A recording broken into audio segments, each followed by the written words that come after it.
আসসালামু আলাইকুম। কেমন আছেন আমার ভাই বোনেরা? আশা করি আপনারা সবাই ভালো আছেন।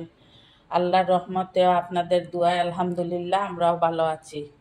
বেশ কিছুদিন আগে আমি একটি মুরব্বার ভিডিও পোস্ট করেছিলাম। আপনারা ইনবক্সে কয়েকজনে এর রেসিপি জানতে চাইছেন, কিন্তু আমি আসলে ওই ভিডিও করি নাই। মুরব্বার রেসিপি করতে গিয়ে আর ভিডিও করা হয় নাই। তো আমি আজকে ভাবলাম যে আপনাদেরকে মুখে বলে দেই কিভাবে আমি বানিয়েছি। আর আর যখন বানাবো তখন ইনশাল্লাহ আপনাদের সাথে রেসিপি শেয়ার করব।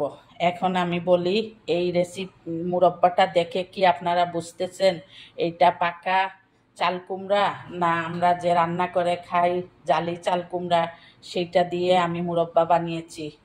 না ভাই বোনেরা, বোঝা যাচ্ছে না যে এটা কি? আসলে এইটা আমরা যে রান্না করে চাল কুমড়া খাই কচি, এইটা দিয়ে আমি বানিয়েছি। আমার বাসায় আমার হাজবেন্ড একসাথে দুটো নিয়ে আসছেন।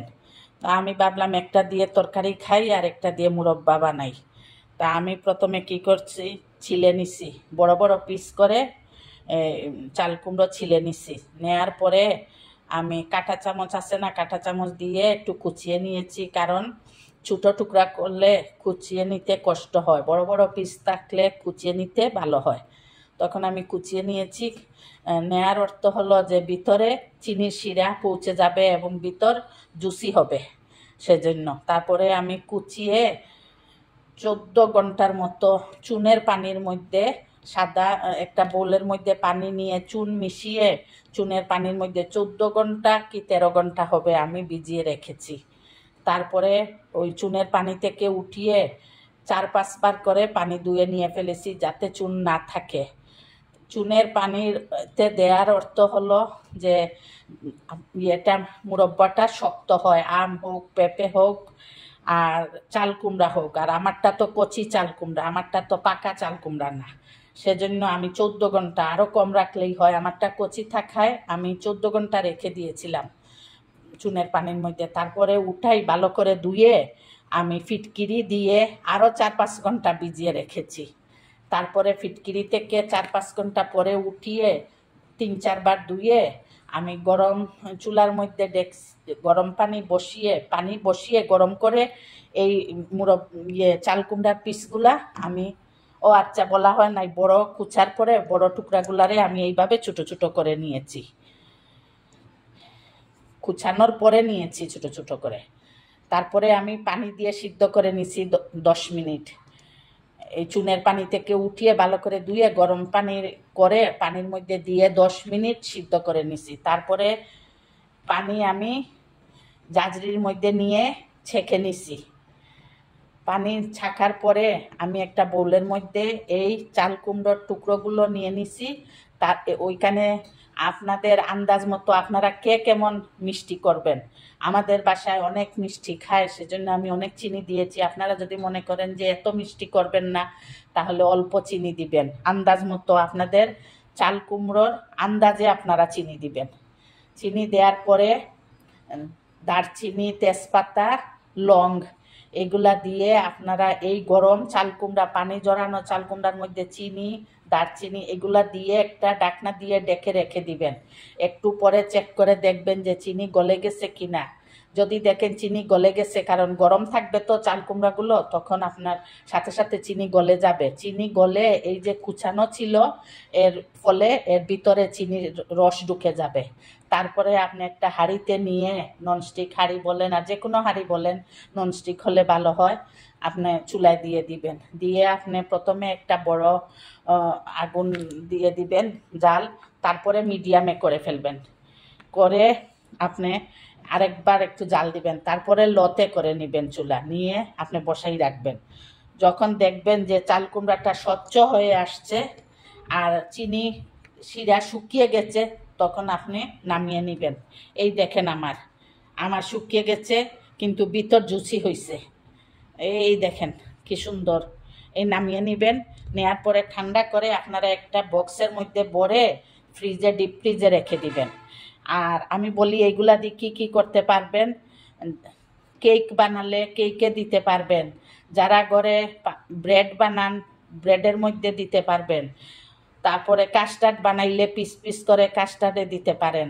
তারপরে আরও যার যা কিছু বানাবেন, ফ্রুটস লাগলেই আপনি ফ্রুটস হিসাবে এইটা দিতে পারবেন, ছোটো ছোটো টুকরা করে। জর্দা, এই জর্দার মধ্যে তো অবশ্যই মুরব্বা দিতে হয়, না তো জর্দার টেস্টই আসে না।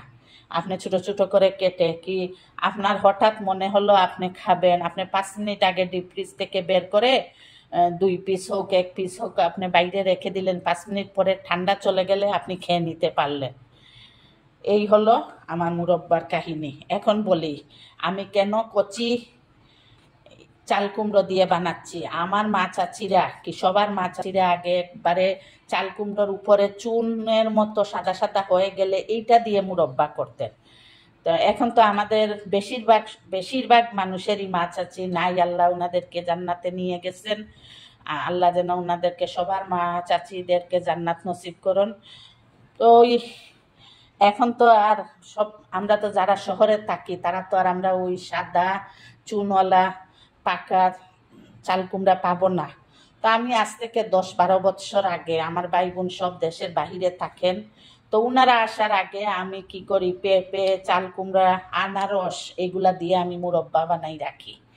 তা আমি এখন পাকা চাল কুমড়া কোথায় পাবো? আমি এই কচি চাল কুমড়া কিনে এনে আমি এইগুলাকে, এই আপনাদেরকে যেভাবে বললাম ওইভাবে আমি করে রেখে দেই। তখন আমার ভাই বোনরা আসলে খায়ও, সাথে করে নিয়েও যায়, আর আমরা তো খাই। আপনাদের আর আমার আসলে এইবার খেয়াল নাই ভিডিও করার, তো সরি আমি আপনাদের কাছে। আপনারা অনেকে ইনবক্সে জানতে চাইছেন রেসিপি দেওয়ার জন্য, তাই আমি মুখে বলে দিলাম।